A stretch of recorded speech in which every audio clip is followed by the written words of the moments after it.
In today's lesson, we have been given the diagram, and you will see that we answer these type of questions exactly the same way as we did in our previous lessons.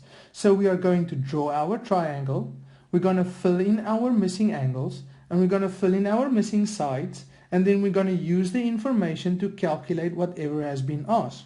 Now here is a typical example. In the diagram, S is a point in the second quadrant such that OS is equal to 25 units. Without calculating theta, determine the value of tangent to theta.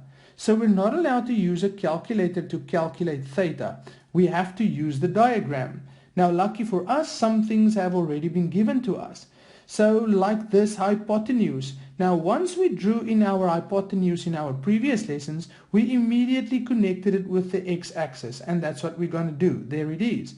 So here we have our triangle, and now we want to fill in our missing angles. Now here's something that you can remember.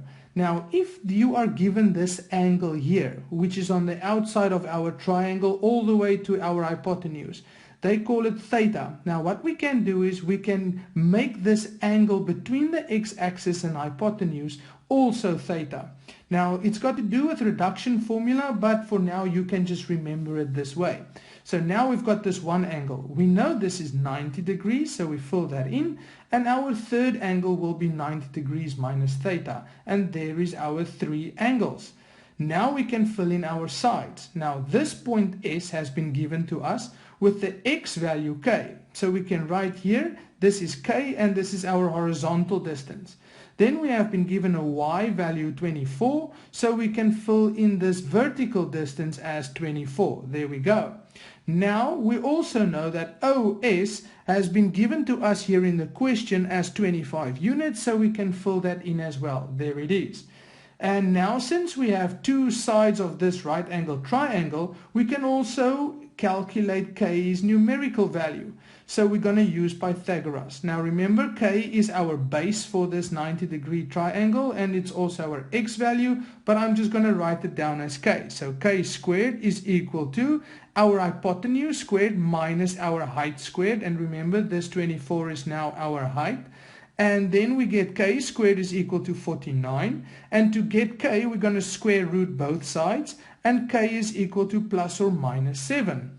Now we have to go and figure out, well, is it going to be a plus 7 or a minus 7? Well, k is on the left side of the origin, so it's going to be a minus 7, and we put minus 7 in k's place, and there is our three sides. Now we've got all the information that we need to answer this question. Now let's write down tangent to theta. There it is. And as you can see, 2 theta is not an angle in our triangle. So that means we have to rewrite it. Now the only identity that I can use for a tangent function is the quotient identity. So I'm going to change this to sine 2 theta divided by cosine 2 theta. Now 2 theta is still our problem because we don't have this angle in our triangle. So that means we have to write these out as double identities. Now a sine 2 theta becomes 2 sine theta cosine theta, and cosine 2 theta can change into any one of 3 identities. Now in this type of example, it's not going to matter which one I use, so I am just going to choose 1 minus 2 sine squared theta. Now we got rid of this problem because now theta is the only angle that we have, and theta is here in our triangle. So we can write sine theta, cosine theta, and sine squared theta in terms of their ratios of the sides. So here we go. We can write down the 2. Then sine theta, well, we look at it from this side, is our opposite over our hypotenuse, which is 24 over 25 in brackets because we're going to multiply it with cosine theta.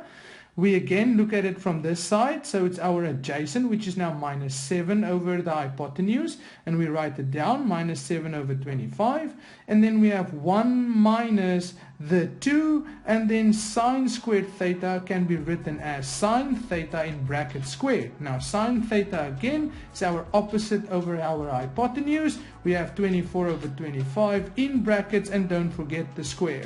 Now once we calculate this on our calculator, we get 336 over 527. And as you can see, we follow the same steps as in our previous lessons, and I hope to see you again soon. Bye.